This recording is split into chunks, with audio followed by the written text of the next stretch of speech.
कि हे इंसान, इस मनुष्य जन्म को पाकर जो सबसे जरूरी लाजिम कार्य है, अगर वही अछूता रह गया तो फिर तेरी बात बनने वाली नहीं है।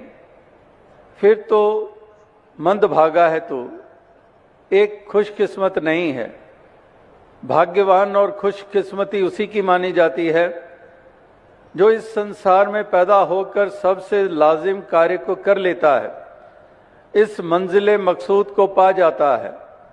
आत्मा के भेद मिट जाते हैं, आत्मा परमात्मा से जुड़ जाती है, आत्मा को अपने मूल की पहचान हो जाती है।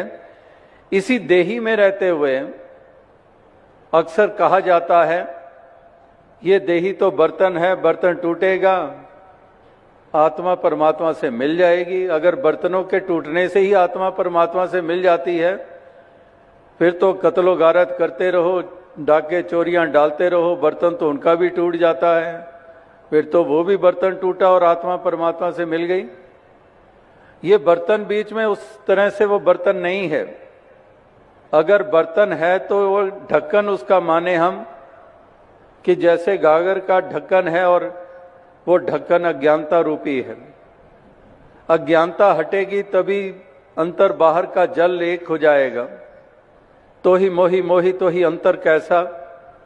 इसी देही में रहते हुए कबीर जी ने प्राप्ति की। शरीर छोड़ जाने के बाद कोई गैबी आवाज में कोई आकाशवाणी नहीं की। इसी शरीर में रहते हुए यही लखता करने के बाद, यही बोध गुरु के चरणों में जाकर रामानंद जी की कृपा से ये बोध हुआ, तो फिर इसी देही में होते हुए जीवन काल में ही कह रहे हैं कि अब तो जाए चढ़े सिंहासन, मिले हैं सारंग पानी, राम कबीरा एक भय हैं कोई न सके पहचानी।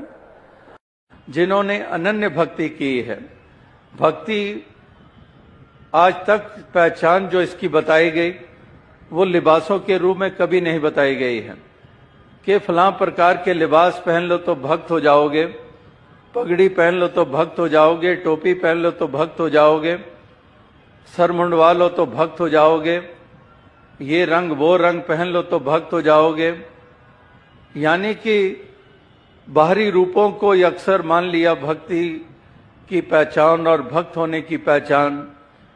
लेकिन जो दरअसल पहचान संतों महात्माओं वलियों गुरु पीर पैगंबरों ने बताई, जिसका आज भी जिक्र हुआ कि ये एक भावना है जो भक्ति वाली होती है, जिसके भाव होते हैं भक्ति वाले। वो भाव भक्ति वाले यानी कि प्रेम वाले भाव। भक्ति वाले भाव का मतलब समर्पण वाले भाव, कि जहां पर केवल एक भक्ति का असली रूप क्या है वो भी भक्त हमेशा ही संसार के समक्ष रखते आए हैं कि इंसानों, भक्ति कोई पहरावे का नाम नहीं है, कोई लिबासों का नाम नहीं है, कोई रटन का नाम नहीं है, कोई ऐसी क्रियाओं का नाम नहीं है। एक भक्ति जिसको हम कहते हैं वो अपने आप को समर्पित करने वाली भावना है। एक प्रेम भाव से जो युक्त होते हैं, जो इस मालिक परमात्मा ईश्वर निराकार को कर्ता मानते हैं, इसी के रंग में रंग कर इस जीवन के सफर को तय करते हैं।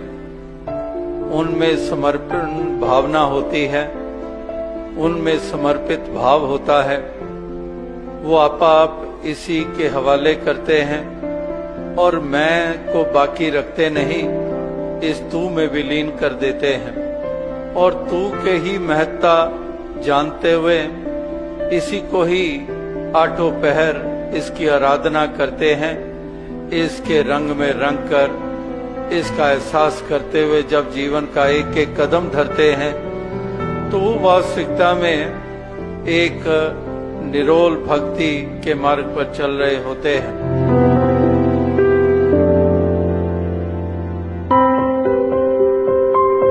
अर्जुन ने भी तो निराकार के दर्शन किए, साकार के तो पहले ही कर रहा था।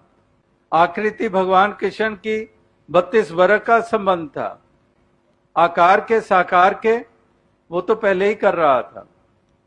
तो इसका मतलब निराकार के दर्शन किए। और आज जब यहां इस मंच से कहा जाता है कि निराकार के दर्शन और कह दिया जाता है, कहने वाले कह देते हैं कि जो आकार है ही निराकार और उसके दर्शन हुए हैं, ये बच्चा भी कह रहा है, बहन भी कह रही हैं।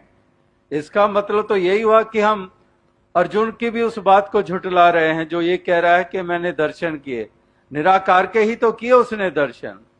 कबीर जी ने किसके दर्शन किए? रामानंद जी से जो दृष्टि मिली, जो निगाह मिली, वो आकार या साकार की नहीं, वो उसने भी दर्शन निराकार के किए। संतों का संग का मतलब ये नहीं है कि कहीं उनके साथ उठना बैठना, वो तो है ही है, लाजिम मुबारक है। लेकिन संग का असली मतलब है कि संत जो मत देना चाहते हैं उस मति को अपना लिया जाए। जो वो दिशा निर्देश दे रहे हैं वो एक कान से सुनकर दूसरे से निकालने की बात नहीं है, उसको मन भीतर उतारने की बात है, उसी से बात बनती है। संग की बात, अगर कपड़ा भी है, साबुन भी है, लेकिन कपड़ा अपनी जगह पड़ा रहे, साबुन अपनी जगह पड़ा रहे, तो चाहे 1 इंच दूर क्यों ना पड़ा हुआ हो साबुन, लेकिन अगर वस्त्र से छुएगा ही नहीं तो मैले का मैला रहेगा। इसी प्रकार से ये निर्मल जल परमात्मा ये मौजूद है, संतों की शिक्षाएं भी मौजूद हैं।